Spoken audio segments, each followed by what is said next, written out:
Welcome back to NBA Cinema. So we have to talk about what Bradley Beal said in the post game last night. Now he came off the bench, 25 points. The rookie Ron Dunn out of Virginia has supplanted him as the starting two guard, and Beal is a prime candidate to be moved along with Yusef Nurkic. From the Phoenix Suns, they have to make some sort of change, and those are the odd men out, presumably. But Bradley Beal's 31 years old, intrigues a few teams. Teams are just not wanting to give up too much to get him. Him and Jimmy Butler value may be in a similar place at this point as far as trade value. Um, so watch out for that there. But also a third team, obviously Sacramento, they want to get everything they can out of De'Aaron Fox, whose value is at an all-time high right now. But he could walk as a free agent this summer, and they can't risk going into negotiations with him next year or this offseason when they stalled last year. So look for all three of those guys. Maybe it's a three-team deal. Who knows how this will play out? But Bradley Beal, he spoke with Dwayne Rankin of Arizona Central, and he has some interesting comments, about the coach's decision and also uh, how he holds the cards in any potential deal. Let's check it out. I was going to say, I'm sure you're aware of kind of like all the other stuff, moving parts around the league with Jimmy and all that. Yeah. There's some speculation around the league that this is related to that. Have you thought about kind of like moving on, starting like related to the bigger picture? If so, I need to be addressed because I hold the cards. So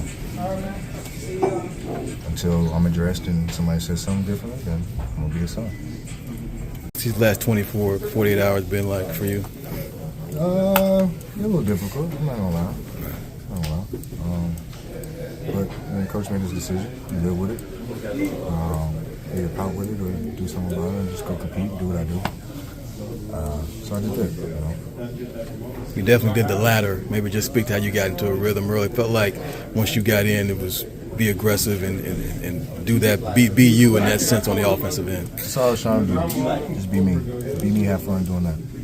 Were you surprised at all that you would be moved to add a starting line? 100%. Had there been like any indication that this might be something? No. What's your mindset? When they tell you you've been a starter pretty much since you was a shorty. You know what I'm saying? Like, what's your mindset now? It's like now you're coming off the bench. Like, what you thinking about?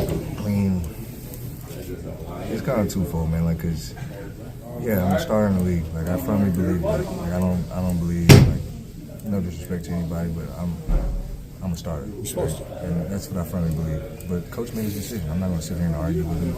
I'm not going to sit here and be a distraction. I'm not going to sit here and be an asshole. Like, he made his decision.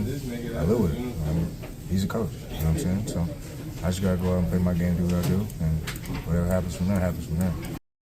So you heard Bradley Beal, asked about the Jimmy Butler thing and if this has something to do with that, them positioning themselves to pull off a deal to acquire Jimmy. Jimmy, that's one of the teams he wants to land at. Miami does have some intrigue in Bradley Beal. Probably worried a bit about his injuries, but feel like the shooting and the offensive prowess that he brings could help the team. And it's like a mixed bag on Bradley Beal. He doesn't look as good alongside Devin Booker and KD because they do exactly what he do. It was already Booker's team, and KD obviously is gonna get his. And where do you fit into that? Playing off of those guys, right? But some feel like Bradley Beal could probably still score 20 a night in the league on the right team where his offense is needed more. Phoenix needs something different. They don't need necessarily his offense. They need other contributing pieces on the team to make it a cohesive team, and they don't have that completely right now. But um, I'll say this: Bradley Beal is handling his with professionalism, and I know teams are looking at this. And also, you look at those videos that come out over the summer when Brad Bill is talking to his Brad Bill Elite team. He's talking about being a professional, and he's talking about being a star in the league and all this stuff with some of the top high school players in the country. Now, the way he handles this his guys are going to be looking at too. So I think Bradley Beal is thinking about that as well. You know, the kids that he coaches over the summer, you got to be able to handle these moments too, where you go to the bench. And not only did he go to the bench, he came off the bench and dropped 25. In a way, you could say that that might be better for Phoenix, that his offensive firepower coming off the bench, because um, he's a little younger than Jimmy. So going after Jimmy, like, does Jimmy move the needle that much at this point? Is he even going to be available to play? Is that the move I want to make? I don't know. If just getting Jimmy and then signing him to a big deal at this age is going to be a thing that I want to do, because KD is old as well. Um, at this point, and age wise, I mean, he's torn his Achilles. So who knows when KD's big decline is going to start, right? He's not the player he used to be, but I'm talking about that big, steep decline, that is inevitable for many players, for all players. Um, so yeah, man, I just want to talk about that a little bit. I think these guys get dealt.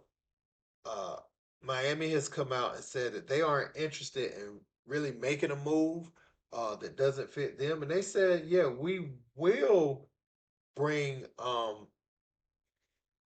Jimmy back if we don't get something we want, and bringing him back after a 7-game suspension. I think at this point, if a team's willing to take Jimmy, they got to trade him. They got to, because again, he can opt in 52 million, and he would definitely do that. He ain't leaving 52 million on the table if he can't get an extension. That's for dang on sure. De'Aaron Fox, I don't know. Maybe Miami's angle. The only thing is you're not gonna get Bill, Nurkic, and Fox. I don't think. I don't think they're gonna get all three of them for Jimmy Butler. In some type of deal. I really don't. But I think Miami's big fish is Fox right now. Putting him with his college teammate Bam Adebayo, that is at the top of their wish list. But adding Bradley Beal, you look at Tyler Hero, some of the things he does, Jaime Jaquez, and Bradley Beal at this stage. I guess it hinges upon uh, how much you think Bradley Beal can contribute offensively um, around Tyler Hero and those guys, because they're not going to start from scratch and build. And can Bradley Beal thrive in that system? You look at. I guess the theory would be Max Struess and um, Gabe Vincent did. So if Bradley Beal is 75% of the player he was in Washington, why can't he? Would probably be along the line of thinking. But they just have to determine if they feel like he's still anywhere in that ballpark, and if the system is making him look inconsistent, rather than him declining as a player as much. But let me know what you guys think in the comments. Don't forget to like, share, and subscribe. Till next time. Peace.